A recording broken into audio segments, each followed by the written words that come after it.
మనతో పాటు నాయకులు ఉన్నారు. బీఆర్ఎస్ నాయకులు భారీ ఎత్తున ప్రజలు, కార్యకర్తలు, సబండ వర్గాలు కేసీఆర్ సభకి 25 సంవత్సరాల బీఆర్ఎస్ పార్టీ రజతోత్సవ సభకి భారీగా జనాలు కదిలి వస్తూ ఉన్నటువంటి అంశాన్ని చూస్తాను.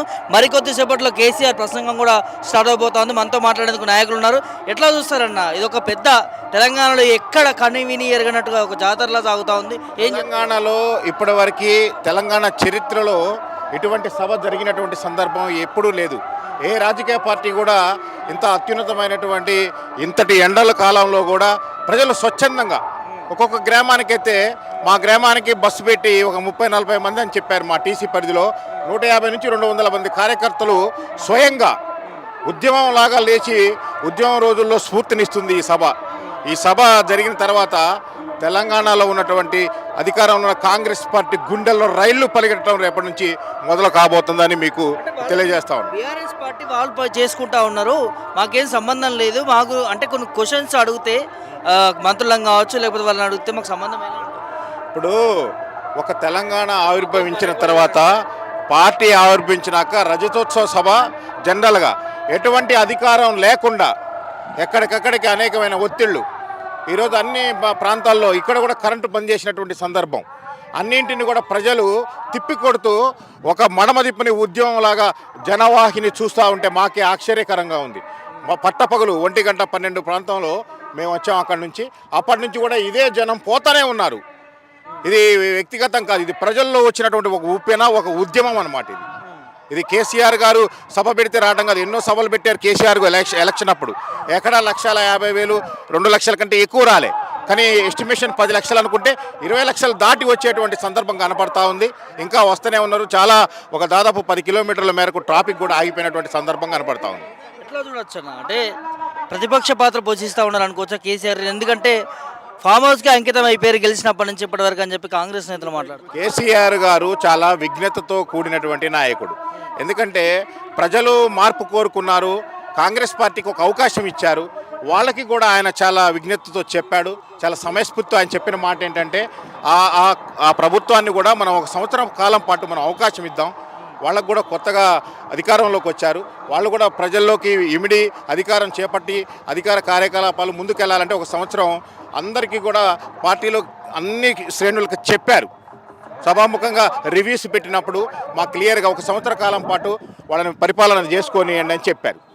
ఇవాళ 1 సంవత్సరంలో ప్రజల్లో తిరుగుబాటు మొదలైంది.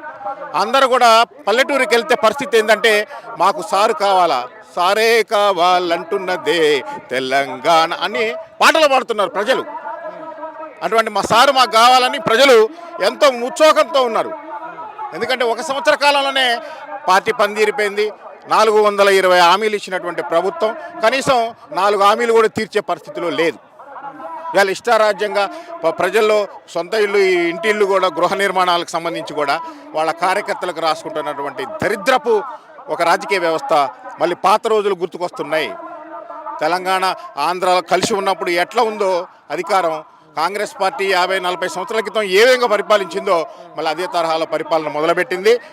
తొందరలోనే కాంగ్రెస్ పార్టీని బొందబెడతాం.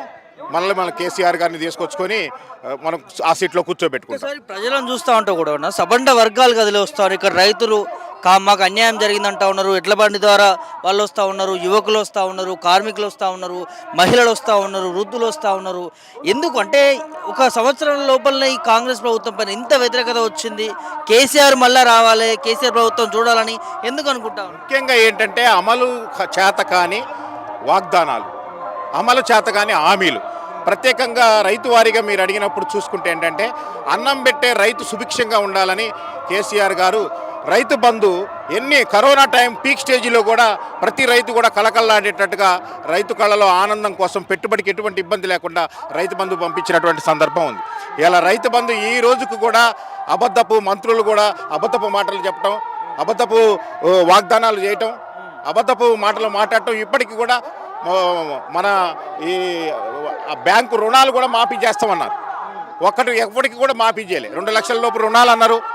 ఈ రోజు వరకు రైతు బంధు పడట్లేదు. ప్రజలు చాలా తీవ్రమైన రైతుల ఆవేదన చాలా భయంకరంగా ఉంది. ముఖ్యంగా కాళేశ్వరాన్ని బలహీనపరచడం కేవలం కేసీఆర్ గారి యొక్క 7వ కాదు 8వ వింత అని చెప్పింది కేసీఆర్ గారు. కాళేశ్వరం 1,30,000 కోట్ల ప్రాజెక్ట్ని కేవలం కేసీఆర్ గారి మీద ఉన్న అక్కస్తో దాదాపు 30 లక్షలకి స్థిరీకరణ ద్వారా సాగునందించేటువంటి ఒక ప్రాజెక్టు టోటల్గా 1,00,00,000 ఎకరాలు సాగు చేయాలనేటువంటి కేసీఆర్ కళ. అటువంటి కాళేశ్వరం ప్రాజెక్ట్ని ఎక్కడో క్రాక్ వచ్చిందని అదొచ్చిందని దాన్ని పక్కకు పెట్టి అక్కడ వాటర్ నింపుకోకుండా ఇవాళ తెలంగాణలో ఎక్కడ చూసినా నీటి ఎద్దడి కనపడతా ఉంది. పాత రోజులు వస్తూ ఉన్నాయి, బోర్లు ఎండిపోతూ ఉన్నారు, రైతులు ఇబ్బంది పడతా ఉన్నారు.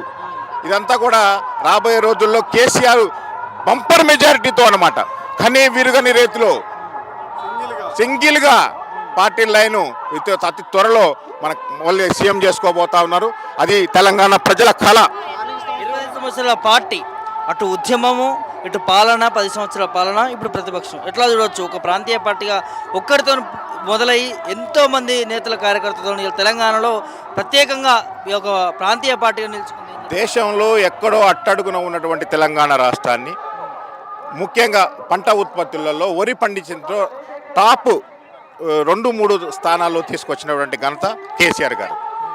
ఎప్పుడంటే ఇలా రాష్ట్ర వ్యాప్తంగా దేశవ్యాప్తంగా కూడా ప్రాంతీయ పార్టీల ఆవాద దక్షిణాదిన ముఖ్యంగా తమిళనాడు, కర్ణాటక, కేరళ, త్రిపుర, ఆంధ్రప్రదేశ్, తెలంగాణ ప్రాంతీయ పార్టీలదే రేపు భవిష్యత్తు భారతదేశంలో కూడా ప్రాంతీయ పార్టీలే పరిపాలన చేసేటువంటి పరిస్థితి కనబడతా ఉంది. కాబట్టి ఎట్టి పరిస్థితిలో కూడా తెలంగాణ యొక్క ముద్దుబిడ్డ, తెలంగాణ జాతి ఆత్మగౌరవాన్ని, తెలంగాణ జాతి కాలు ఎగరేసుకొని ముందుకు పోవడానికి తీసుకొచ్చినటువంటి వ్యక్తి కేసీఆర్. తెలంగాణ పులిబిడ్డ మళ్ళీ ప్రజల్లోకి రాబోతా ఉన్నాడు. రానున్న రోజుల్లో బంపర్ మెజార్టీతో మళ్ళీ పార్టీని అధికారంలో తీసుకోవడానికి కార్యకర్తలు క్షేత్రస్థాయిలో చాలా కట్టుదిట్టంగా పోరాటం చేయడానికి ముందుకున్నారు.